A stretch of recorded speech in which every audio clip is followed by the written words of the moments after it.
আপনার বাপ যদি এখনই মারা যায় তাহলে আপনার মা হাতে হাতে নাক ফুল খুলে দেবে, গয়না যা আছে। এটা যদি হিন্দুদের নীতি থাকলো কাপড় খুলে দেওয়া তো সেটাও খুলে দিত,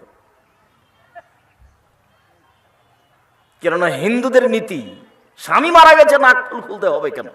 এই কোন ধরনের নীতি? 4 মাস 10 দিন নতুন পোশাক পরা যাবে না, সাজগোজ করা যাবে না বিবাহ বসার জন্য, এইটা আল্লাহর রাসূল নিষেধ করেছেন। কিন্তু স্বামী মরার সাথে সাথে নাক ফুল খুলতে হবে আবার কোন কথা? মানুষ মারা গেলে 4 দিনের দিন 40 দিনের দিন গরু জবাই করেছে, 4 দিনের দিন করলো সেরেক, 40 দিনের দিন করলো সেরেক। আর যারা খাচ্ছে সবাই তো ধনী মানুষ, আর এটা তো হচ্ছে মানুষের ময়লা, এটা তো খেতে পারে না সবাই। সাদকা কিসের ময়লা? মানুষের ময়লা। হাসান রাদিয়াল্লাহু তাআলা আনহু একটা সাদকার খেজুর মুখে দিয়ে দিয়েছেন। আল্লাহর নবী লাফ দিয়ে উঠেছে, মুখের ভিতরে আঙ্গুল ঢুকিয়ে কিক কিক, বের করো বের করো, আমার স্বার্থ তুমি জানো না? সাদকা হচ্ছে মানুষের ময়লা, সাদকা আমার জন্য হারাম, আমার বংশের জন্য হারাম, আমার বাড়িতে যে কাজ করে তার জন্য হারাম। আমি খাই না, আমার বংশ খায় না, আমার কাজের লোক খায় না, তুমি সাদকার জিনিস মুখে দিলা মানে? তো তোমার বাপের নামে যে গরু জবাই করেছো, যারা খেতে এসে তারা যে গাড়ি নিয়ে এসছে, ওরা নাকি বগুড়ার ধনী মানুষ। ধর্ম পাগল হয়ে গেছে। নওগাঁ জেলাতে এসে বগুড়াতে এসে ধর্ম কি হয়ে গেছে? পাগল হয়ে গেছে। আব্দুর রাজাক সাহেব চাঁপাইনবাবগঞ্জে হয়নি? হ্যাঁ, ওখানে চাঁপাইনবাবগঞ্জ জেলাতে বিবাহের এমন একটা নীতি নাই যেটা জায়েজ।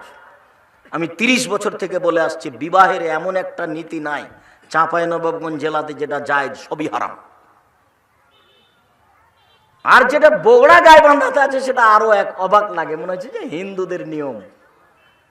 বরযাত্রী বসে আছে, কিছু লোক গেছে মেয়েটার কাছে বিবাহ পড়াতে, তো ওখানে কিছু চ্যাংড়া যুবক গেছে। তো কাজী সাহেব মৌলানা সাহেব বলছেন, অমুক নিবাসী অমুক, এত টাকা নগদ, এত টাকা বাকি, তোমাকে বিবাহ করতে এসেছে, তুমি তাকে স্বামী সত্ত্বে কবুল করো। তখন মেয়েটি বলছে কবুল করলাম। তখন ওই বলছে, তোমরা শুনেছো, তোমরা শুনেছো, আপনারা শুনেছেন? বলে জি হ্যাঁ শুনেছি। তো হলো, 3 বার করলো।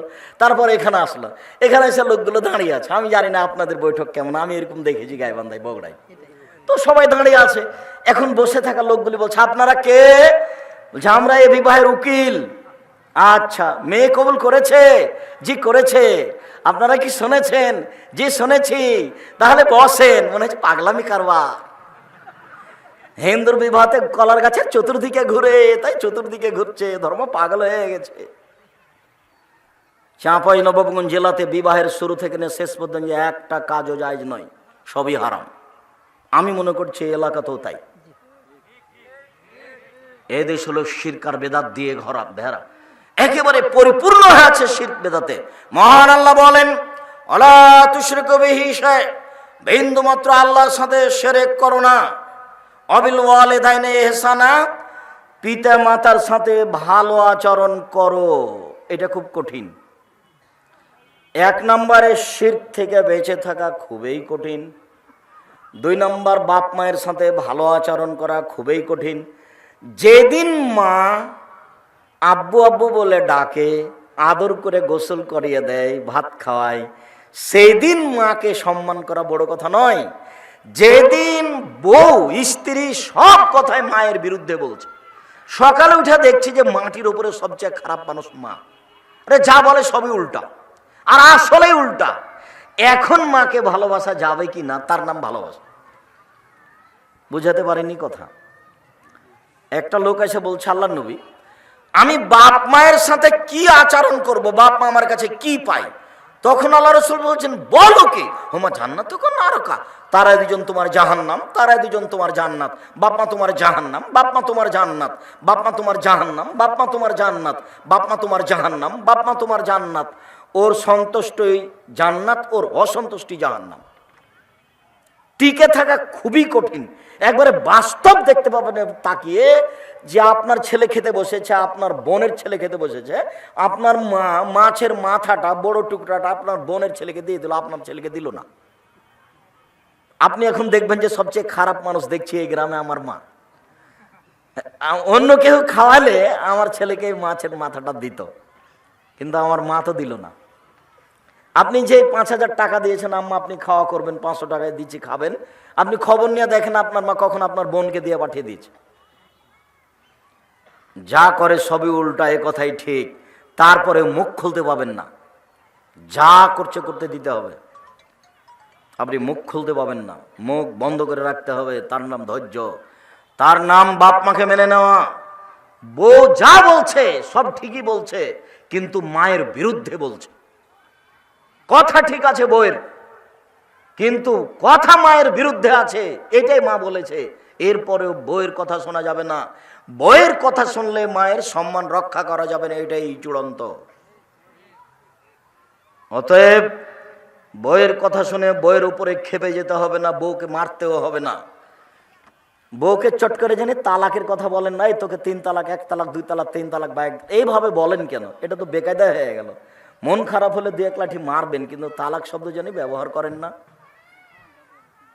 ও তো হাতছাড়া হয়ে গেল না। তালাক শব্দ ব্যবহার করবেন না। অবিল ওয়ালিদাইনি ইহসানা ওয়াবিদিল কুরবা, নিকট আত্মীয়র সাথে সদাচরণ করো। নিকট আত্মীয়কে, আত্মীয় কিন্তু নিজ ভাই। বিহাই সাহেব আত্মীয়, তবে দূর থেকে এসেছে, ও নিকট আত্মীয় না, নিকট আত্মীয় হচ্ছে নিজ ভাই। ভাই কি করেন? আপনার বউ নিয়ে খান, আপনার ভাই ইনকাম করে তার বউ নিয়ে খায়। কই, দুইজনের টাকা দিয়ে খুব কমই হয় কিছু। কুরবানিটাও ভাগের টাকা দিয়ে বলছে তোমার আর আমার 2টা মিলে, আর আব্বার মিলে 3টা মিলে 1টা। পৃথিবীতে সবচেয়ে নিকট আত্মীয় হচ্ছে ভাই, যার সাথে টিকে থাকা খুবই কঠিন। আমার চোখের সামনে আমি দেখেছি 2 ভাই গন্ডগোল লেগেছে, খুব গন্ডগোল লেগে ঢেঁকিটা কেটে ভাগ করে নিয়েছে।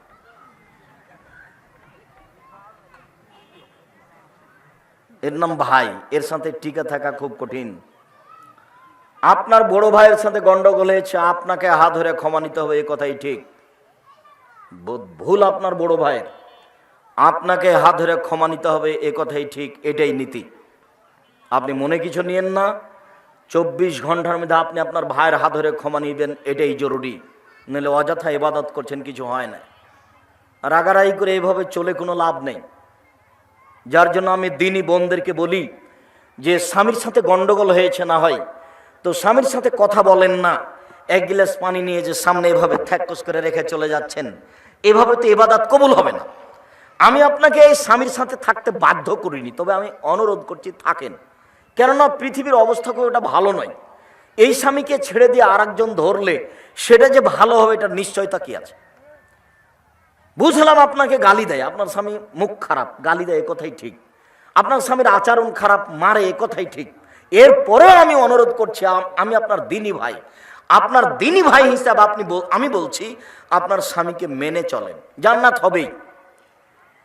মহিলাদের জন্য জান্নাত সহজ, যদিচ আল্লাহর নবী জাহান্নাম দেখছেন আর বলছেন যে আমি বেশিরভাগ মানুষ জাহান্নামে দেখছি নারী। জাহান্নাম বলতে নারী আর নারী, জাহান্নাম বলতে নারী আর নারী। এর পরে আল্লাহর নবী বলছেন নারীদের জান্নাতে যাওয়া সহজ। 4টা কাজ করলে নারীরা জান্নাতে চলে যাবে। পৃথিবীতে এমন কোনো 4টা কাজ নেই যেই কাজ পুরুষ করলে জান্নাতে চলে যাবে, এরকম কোন কাজ 4টা পৃথিবীতে নেই। মহিলারা যদি 4টা কাজ করে তাহলে জান্নাতে চলে যাবে। 1, 5 ওয়াক্ত সালাত। এই মেয়ে, কথা বলছো কেন? তোমাকে কখন থেকে চুপ থাকতে বলছি? আপনি একজন মহিলা মানুষ, কথা বলেন কেন? মুখ বন্ধ করেন, মুখ বন্ধ করেন। আপনি কথা বলছেন কেন? কেউ যদি আপনার গায়ে আঘাত করে তবে আপনি কথা বলবেন না, একবার মুখ বন্ধ করে থাকেন। মহিলারা 4টা কাজ করলে জান্নাতে চলে যাবে। 1, 5 ওয়াক্ত সালাত, নামাজ। 2, রমজান মাসে রোজা। 3, স্বামীকে মেনে চলা, এই দেখেন। 4, জেনায় লিপ্ত না হওয়া। তো কোন নারীর যদি জেনা ঘটে যায় তাহলে রাসূল সাল্লাল্লাহু আলাইহি সাল্লাম বলছেন, আল্লাহ তাআলা বলেন অনাহা নাফসা আনিল হাওয়া ফাইনাল জান্নাতা হিয়াল মাওয়া। কোন মহিলা যদি অশ্লীল কাজ থেকে নিজেকে ঠেকিয়ে দিতে পারে, আজ থেকে আর অশ্লীল কাজে লিপ্ত হব না, এই বলে যদি কোনো পুরুষ নারী নিজেকে ঠেকিয়ে দিতে পারে আর করবে না, তাহলে আল্লাহ বলছেন আমি তাকে জান্নাতুল মাওয়া দিলাম। তা আপনার হয়েছে, ভুল হয়েছে, আপনি বন্ধ করেন। 4টা কাজ করলে আপনার জন্য জান্নাত সহজ। 1, 5 ওয়াক্ত সালাত। 2, রমজান মাসে রোজা সিয়াম। 3, স্বামীকে মেনে চলা। 4, জেনা লিপ্ত না হওয়া। জান্নাতের সব দরজা খোলা। এই কথা মুহাম্মদ সাল্লাল্লাহু আলাইহি সাল্লাম বলেন, আমি বলিনি। তো এই কথাটা কেন আসলো? যে আপনারা 2 যা বা 5 যা, ঘটনা কিন্তু বড় জায়ের ঘটেছে, তার কারণে গন্ডগোল হয়েছে। আপনি ছোট, আপনি আপনার জায়ের হাত ধরে ক্ষমা চাইবেন যে আপা ভুল হয়েছে, আমাকে মাফ করেন। এটা সহজ হবে? ও আপনার বড় যাও, ও আগে এসেছে এই বাড়িতে, ও আপনার কাছে হাত ধরে ক্ষমা নিতে কষ্ট পায়, লজ্জা পায়। কথা বুঝাতে পারি না মনে হয়? আপনার জন্য এটা সহজ। আপনি কেন এভাবে বলতে চাচ্ছেন? ভুল কি আমি করেছি নাকি? আমি মারামারি করেছি না? আমি গালি দিয়েছি কিনা? হ্যাঁ বুঝলাম, ভুল আপনার বড় যাই করেছে, এ কথাই ঠিক, কিন্তু আপনার জন্য আগে যেতে হবে, আগে যাওয়া উচিত, এ কথাও ঠিক। তো আপনারা ভাই ভাইকে অনুরোধ করছি, 24 ঘন্টা পার হয় না, রাত পার হয় না যেন, উপস্থিত বৈঠকের দিনই মুসলিম বোন, আপনার রাত পার হয় না যেন আপনি আপনার বড় জায়ের হাত ধরে ক্ষমা নিয়ে নেবেন। যা হয়েছে হয়েছে, এখন থেকে ভালো অবস্থায় ইবাদত করতে হবে। মরণ আসলো কে আসলো? এই যে কাকে কালকে দেখেছিলেন, আজকে আর নেই। মরণ তো একেবারে অল্প সময়ের জন্য। এইভাবে মন কষাকষি করে চলে কি হবে? অবেদিল কুরবা, নিকট আত্মীয়র সাথে ভালো আচরণ করো। ভাই ভাই, ওয়াল ইয়াতামা, এতিমের সাথে ভালো আচরণ করো।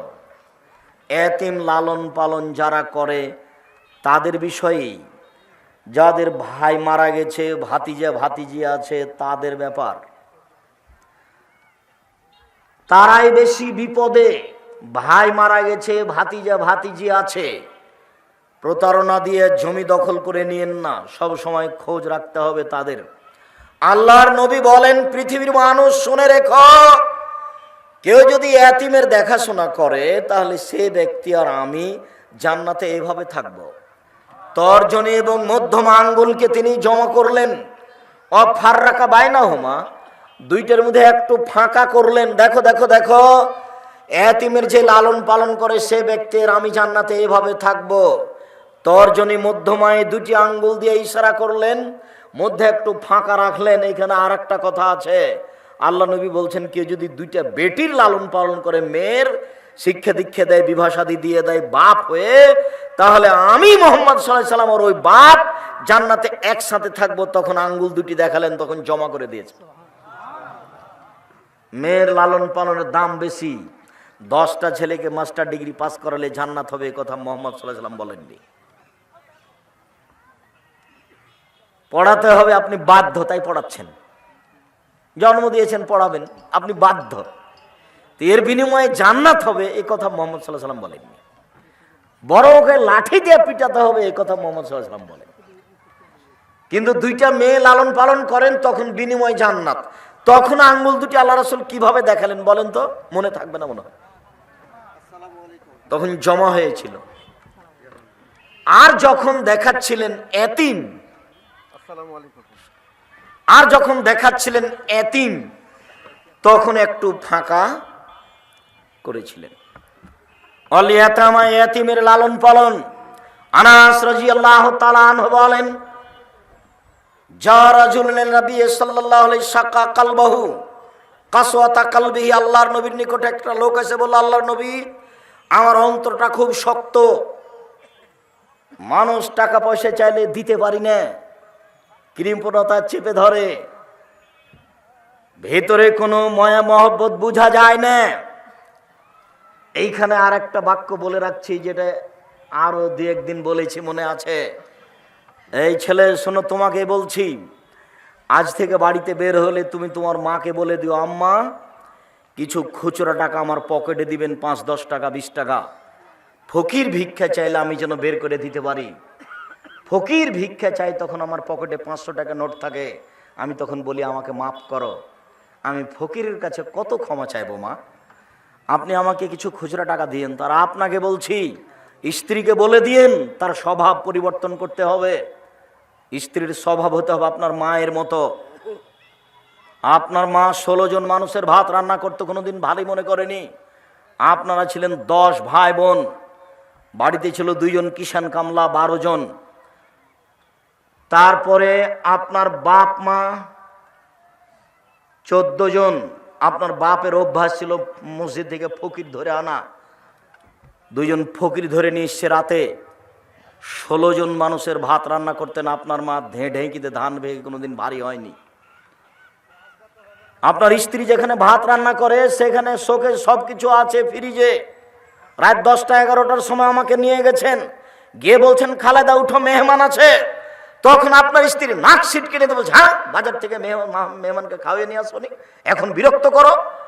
এই কণ্ঠ যদি আপনার মা শুনতে পায়, 80 বছর বয়স, ঘরে শুয়ে আছে ওইদিকে, তাড়াহুড়া করে আপনার মা উঠে আসবেন, এসে বলবেন থাক বেটা বউ মাকে উঠেছে না বেটা, আমি ঠিক করে দিছি। এই কথা আপনার মা বলতে পারে, আপনার বউ নাক সিটকানি দেয়। আমি বউকে তালাক দিতে বলিনি, তবে বউ স্বভাব পরিবর্তনের জন্য অনুরোধ জানিয়েছি। চেষ্টা করেন কোন সময় 150 চাউল রান্না করবেন, আপনার মা 3 কেজি চাউল রান্না করে দেন, 3 সের। আপনারা খেতেন, মেহমান খেত, ফকিরনি খেত, রাতে গরুতে খেত, আপনি 150 চাউল রান্না করেছেন। আমি মেহমান গেছি দুপুরের সময়, তখন আপনার স্ত্রী বলছে যা রান্না করেছি তা তো মেহমানকে দিলে শেষ হয়ে যায়, কি করবে, চানাচুর বিস্কুট দিয়ে বিদে দাও। এই স্ত্রীর নীতি স্বভাব পরিবর্তন করতে হবে। আপনার স্ত্রীর কারণে আপনার বাপের স্বভাব আপনি গ্রহণ করতে পারেননি। আপনার বাপ যখন এশার সালাত আদায় করে মসজিদ থেকে বের হতেন, তখন মসজিদ থেকে বের হওয়ার সময় ডান দিকে বাম দিকে লক্ষ্য করতেন, মুরব্বী বাড়ি কোথায়? বাড়ি ফরিদপুর ভাঙা। খেয়েছেন কি? জি না, চলেন আমার সাথে। আজকে আপনি নিয়ে যান, আপনার স্ত্রী যদি নাক সিটকানি ধমক দেয় তো কালকে নিয়ে যেতে পারবেন না, তখন আর খোঁজই নেবেন না যে ওইকে। যার জন্য মায়ের স্বভাবে আপনার স্ত্রীকে ফিরে যেতে হবে, আপনাকে ফিরে যেতে হবে বাপের স্বভাবে। মানুষকে খাদ্য দেওয়া শিখতে হবে। আপনি কেন এই কথা বললেন? আপনার স্ত্রী কেন ভারী মনে করে? হ্যাঁ, তোমার ভাগ্নি আছে, তোমার ভাগনা আছে, তোমার বোন আছে, তোমার বাপের আত্মীয় স্বজন আছে, তোমার বাপের বন্ধু আছে, এতগুলো ঝামেলা পাকাতে পারবো না। এই কথা আপনার স্ত্রী কেন বলে আজকে বলে দিয়েন, শোনো তুমি আমার স্ত্রী, তোমাকে আমি অন্তর থেকে ভালোবাসি। আমি একাই আমার রুজি খাচ্ছিলাম, আমার হাত দিয়ে আল্লাহ আমাকে শুধু রুজি দিচ্ছিল। তুমি এসেছ, আমার হাত দিয়ে আল্লাহ রুজি দেয় 2 জনকে, তোমাকে আর আমাকে। আমাদের ছেলে মেয়ে হলো 2 জন, এখন আল্লাহ রুজি দেন আমার হাতে 4 জনকে। আমার ভাগ্নি আছে, আমার হাত দিয়ে রুজি দিবেন 5 জনকে। আমার ভাগনা আছে, রুজি দিবেন 6 জনকে। আমার বোন আছে, রুজি দিবেন 7 জনকে। আমার ভগ্নিপতি আছে, রুজি দিবেন 8 জনকে। আমার বাপের একজন বন্ধু এসেছেন, রুজি দিবেন 9 জনকে। সব রুজি আল্লাহ আমার হাত দিয়ে দিবেন। বলো তুমি রুজি আল্লাহ বাড়ালেন না কমালেন? তুমি কেন সংকীর্ণতায় যাবা? সংকীর্ণতায় তুমি যাবা কেন? তোমার মাথায় কথায় টেনশন। রুজি আল্লাহ দিবেন।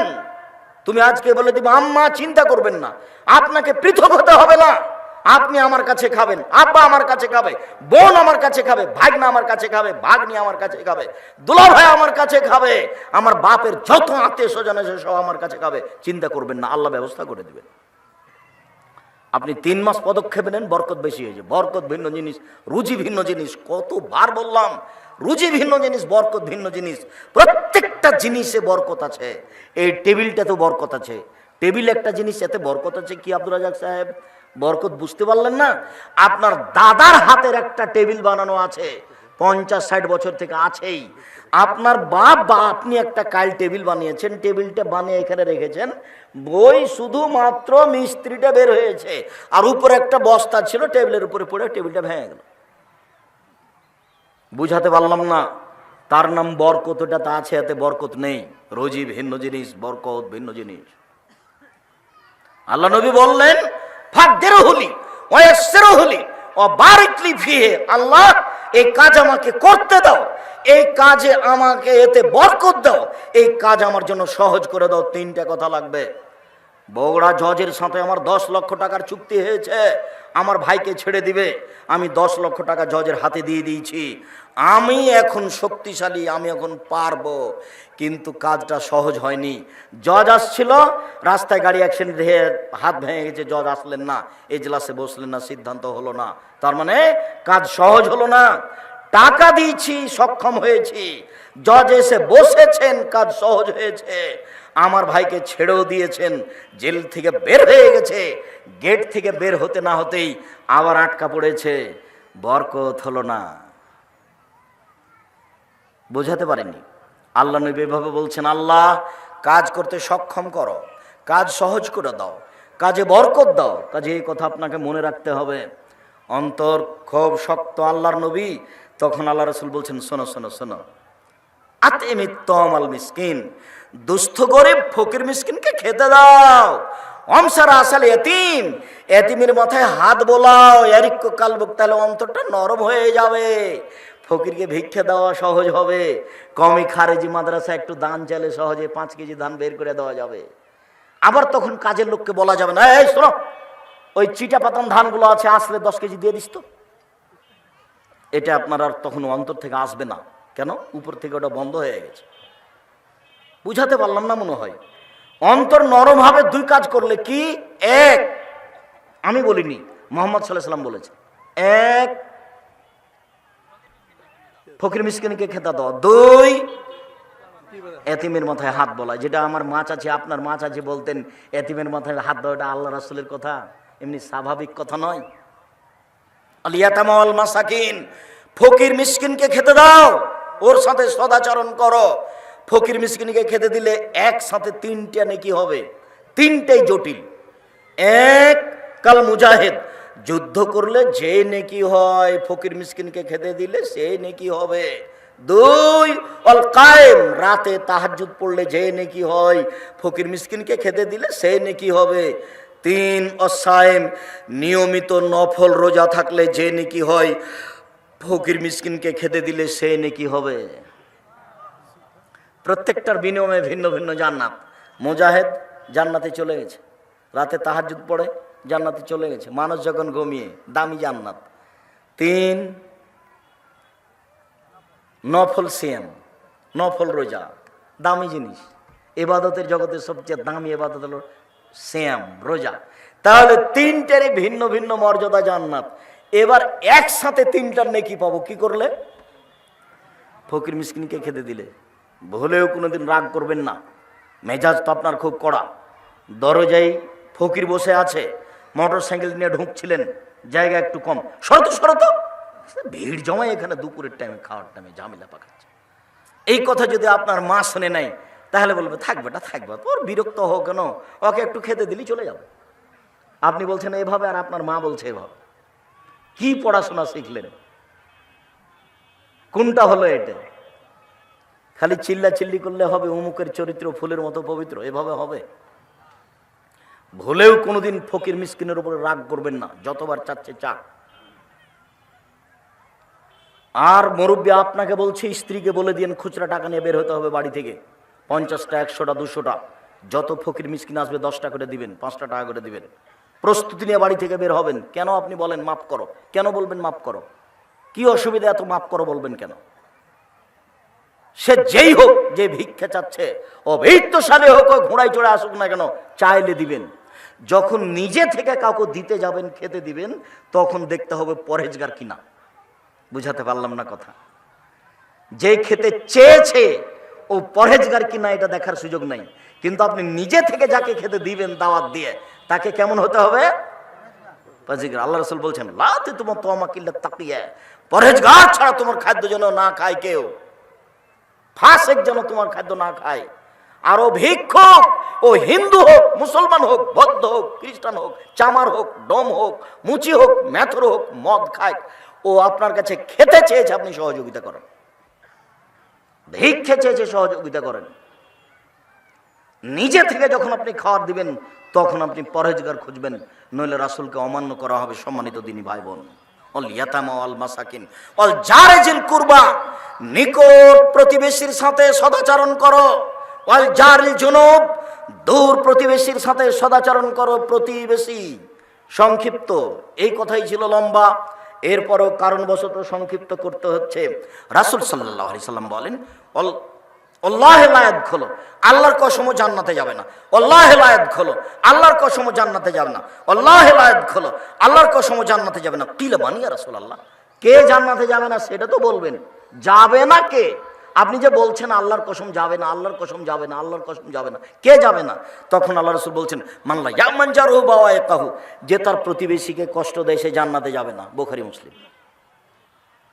বুঝাতে পারিনি। প্রতিবেশীর কাছে টিকা থাকাই খুব কঠিন। আমার খারাপটা বলাই তার কাজ।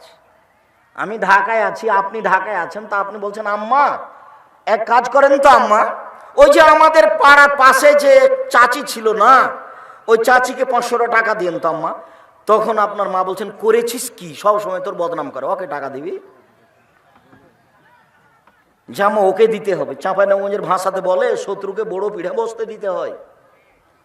এই ভাষা বুঝেন কি না, যাকে ভাষা বোঝানোর দরকার নাই। প্রতিবেশীকে খারাপ লাগছে এ কথাই ঠিক, এরপরেও তাকে সহযোগিতা করতে হবে, খেতে দিতে হবে, এ কথাই ঠিক, তার নাম প্রতিবেশী।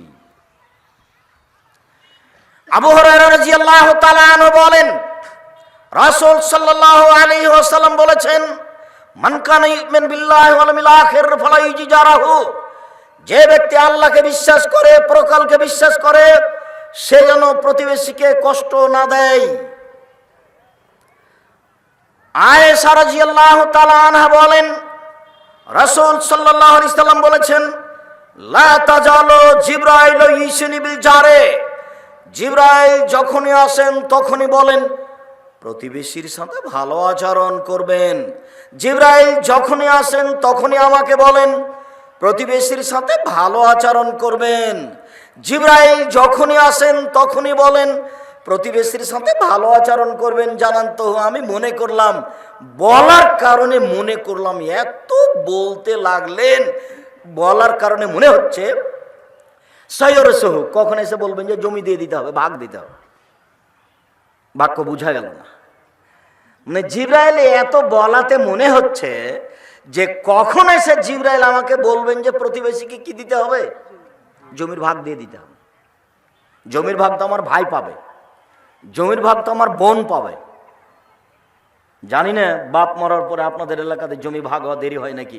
বুঝেও বুঝে না ওরা, অন্তর আছে বুঝে না, দেখেও দেখে না ওরা, চক্ষু আছে দেখে না, শুনেও শুনে না ওরা, কান আছে শুনে না।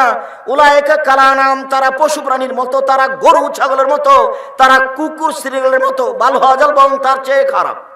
কুকুর শ্রীগালের চেয়ে খারাপ মানুষ, কুকুর শ্রীগালের চেয়ে খারাপ কে? তোমার বাপ। আব্দুর রাজ্জাক সাহেব, আপনাকে খুব সম্মান করে, এভাবে কষ্ট দিয়ে না, দুঃখিত, আমি তোমাকে কষ্ট দিতে চাইনি। তোমার দাদা মরা 10 বছর হলো, তোমার বাপ জমি পাবে সকালে আর তোমার ফুফু জমি পাবে বিকেলে, এরকম না একসাথেই পাবে। তো 10 বছর হলো তোমার বাপ এখনো দেয়নি। তোমার বাপকে যদি কুকুর ছেলেদের চেয়ে আমি খারাপ প্রমাণ করতে না পারি, আমি জাতির সামনে বক্তব্য দিব না। 30 বছর থেকে বলছি, আজকেও বললাম। কোন শরমে তোমার বাপ জমি রেখেছে? তার ভিত্তি কি? মাটি দিয়ে এসে জমি ভাগ করতে হবে, তারপরে কোনো কথা। মাটি দিয়ে এসে জমি ভাগ করতে হবে, তারপরে কোনো কথা। বলছে আমাদের ভাই বোনে কোনো গন্ডগোল নেই, সে কথা পরে। জমি ভাগ হয়ে যাওয়ার পরে গন্ডগোল না হওয়া পরে। এইটা যদি গাইবান্ধা রংপুরের কাছাকাছি বগুড়া জয়পুরহাট হয়, তাহলে তার মানে হলো যে যদি বোন এসে জমি চায়, তাহলে ওকে বলতে হবে তুই আর জীবনে বাড়িতে আসবি না। তার নাম ভাই বোন। আপনি জমি খাচ্ছেন কিসের ভিত্তিতে? কেন আপনি খাচ্ছেন? এক সন্ধ্যায় এক টাইম খাওয়ার প্রমাণ দিতে হবে। এক সন্ধ্যা আপনি খাবেন আপনার বোনকে বাদ দিয়ে আপনার বাপের জমি, প্রমাণ হয়ে গেলে আমি আব্দুর রাজ্জাক বিন ইউসুফ জাতির সামনে কথা বলবো না। এক সন্ধ্যা আপনার খাওয়ার প্রমাণ কি? আপনি হলেন বাপের বেটা আর ও হলো বাপের বেটি। পার্থক্যটা বের করেন আপনি। কোথায় দেরি হলো কেন? এটাই কুসংস্কার, এটা নোংরা নীতি। 24 ঘন্টায় জমি ভাগ করে দিতে হবে, মাটি দিয়ে আগে জমি ভাগ করতে হবে, তারপরে খাওয়া। অর্থ সম্পদ ভাগ করতে হবে। আপনি আপোষ করতে পারেন, বোনেরাকে বলতে পারেন যে আপা এটা তো আমরা বাপের ভিটেতে বাড়ি বাস করে আছি, এখানে আপনাদেরকে দিলে তো আমাদের বসবাসে অসুবিধা হবে, তো দেখেন অন্য জায়গাতে এর পরিবর্তে আপনারা নেন, তখন একটা বুঝ ভাই বোন মিলে হবে, সেটা ভিন্ন জিনিস। ভাই বোনের আপোষ ভিন্ন জিনিস, কোনোদিনই সে আসতে পাবে না, জমির কথা বললেই সে খেপে যায়, ই আবার কোন আচরণ? বুঝেও বুঝে না ওরা, অন্তর আছে বুঝে না, দেখেও দেখে না ওরা, চক্ষু আছে দেখে না, শুনেও শুনে না ওরা, কান আছে শুনে না, ওরা একা কালা নাম, তারা পশু প্রাণীর মতো, তারা গরু ছাগলের মতো, তারা কুকুর স্ত্রীগলের মতো, বালু হাজার বং তার চেয়ে খারাপ। এ কথা আমি বলিনি, এ কথা আল্লাহ বলছেন। সম্মানিত দিনী ভাই বোন, আবু হুরায়রা রাদিয়াল্লাহু তাআলা আনহু বলেন, রাসূল সাল্লাল্লাহু আলাইহি ওয়াসাল্লাম বলেছেন, আউয়াল খাসমিন ইয়াউমাল কিয়ামাহ জারান, বিচারের মাঠে প্রথম দুইজনের বিচার হবে ছিল দুই প্রতিবেশী। আব্দুর রাজ্জাক সাহেব থামেন থামেন থামেন, আমরা আপনার মুখে একাধিক দিন বক্তব্য শুনেছি, তাতে প্রথম বিচার হবে নামাজের, সালাতের, আর আপনি আজকে বলছেন প্রথম বিচার হবে দুই প্রতিবেশীর। বুঝাতে পারলাম না, একটু বুঝিয়ে বলবেন কি? হ্যাঁ, আল্লাহর হকে প্রথম বিচার হবে সালাতের, নামাজের, আর মানুষের যে পরস্পর একটা হক অধিকার আছে, এই হক অধিকারে বিচার মাঠে প্রথম বিচার হবে কিসের? দুই প্রতিবেশীর। এটা আমি বলিনি, এ কথা মুহাম্মদ সাল্লাল্লাহু আলাইহি সাল্লাম বলেন। রাসূল সাল্লাল্লাহু আলাইহি ওয়াসাল্লাম বলেন, একজন লোক এসে বলছে, আল্লাহর নবী, কাইফা আলামু ইন্নী আসাতু আহসান্ত, আমি কি দিয়ে বুঝবো আমি ভালো মানুষ, আমি কি দিয়ে বুঝবো আমি খারাপ মানুষ? আল্লাহর নবী, আমি কি দিয়ে বুঝবো আমি ভালো মানুষ, আমি কি দিয়ে বুঝবো আমি খারাপ মানুষ? তখন আল্লাহ রাসূল উত্তর দিচ্ছেন, দেখেন, এই ছেলে কি করছো, এদিকে খেয়াল করো। উত্তর, এই যা সামিতা মিন জিরানাকা ইয়াকুলু আহসানতা ফাকাদ আহসানতা, যখন তুমি তোমার প্রতিবেশী থেকে শুনবে তুমি ভালো, তখন তুমি ভালো। ওই যে সামিতা মিনহু আসাতা ফাকাদ আসাতা, আর যখন তোমার প্রতিবেশী থেকে তুমি শুনবে তুমি খারাপ, তখন তুমি খারাপ। এবার যদিও স্বাভাবিক গতি, পৃথিবীর যা গতি, তাতে ভালো মানুষকে প্রতিবেশী খারাপ বলে উল্লেখ করে, তবে তা অস্থায়ী। আল্লাহ রাসূল এইভাবেই বললেন, প্রতিবেশী যদি তোমাকে ভালো বলে তাহলে তুমি ভালো, প্রতিবেশী যদি তোমাকে খারাপ বলে তাহলে তুমি খারাপ। রাসূল সাল্লাল্লাহু আলাইহি ওয়াসাল্লাম বলেন, আর বোন, চারটা জিনিস আছে যার সুখময় জীবন তার, চারটা জিনিস আছে যার সুখময় জীবন তার, চারটা জিনিস আছে যার সুখময় জীবন তার। এক, আল জারুস সলে, ভালো প্রতিবেশী। দুই, আল মারাতু সলে, ভালো বউ, ভালো স্ত্রী। তিন, আল মারকাবুল হানি, একটা ভালো গাড়ি, সাইকেল হলো ভালো হতে হবে, উঠার সাথে সাথে চেন পড়ে গেছে, এটা ভালো নয়। চার, আল বাইতুল ওয়াসি, প্রশস্ত ঘর, অন্তত মেহমান যে ঘরে বসবে সেটা বড় হতে হবে, 5 জন 7 জন 10 জন লোক একসাথে যেন বসে খেতে পারে। জীবনে আপনার মেহমান খানাতে লোকই বসে না, তো এটা কথা হলো? আজ থেকে আপনার স্ত্রীকে বলে দিন আপনার মায়ের স্বভাবে ফিরে যেতে হবে, মাঝে মধ্যে এই বাড়িতে মেহমান ফকির মিসকিন খাবে। 3 দিন যদি ফকির বাড়িতে না আসে, খেতে না চাই, তাহলে স্ত্রীকে বলবেন, এই শোনো খালেদা, শোনো, ব্যাপারটা কি আমি বুঝতে পারি না কিছু গো, উপরে নড়চড় হয়ে গেল নাকি, ফকির কেন আসে না, ফকির কেন কে খেতে চায় না, এর দাম আছে, আপনাকে যদি আমি বুঝাতে না পারি অক্ষম। ফকিরকে অনীহা করতে হবে না, খেতে দিতে শিখতে হবে, এই কথাই ঠিক।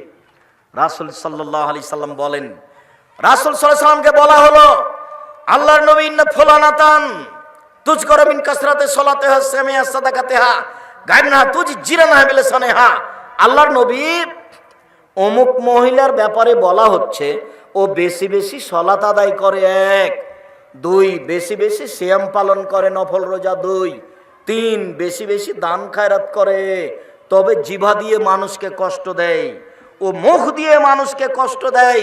আল্লাহ রাসূল বলেন, হে ফিন্নার, ও জাহান্নামে যাবে। উপস্থিত দিনী বৈঠকের মুসলিম বোন, হাঁটছেন কেন? কথা শেষ হয়েছে, আমি তো শেষে চলে আসছি। আপনার কথা বুঝে আসে না? গ্রামে বসবাস করেন, জায়ের সাথে বসবাস করেন, জীবনে কোনোদিন মুখ খুলবেন না। প্রতিবেশীর ছাগলে সিম গাছ কেটে খেয়েছে, এই কথাই ঠিক।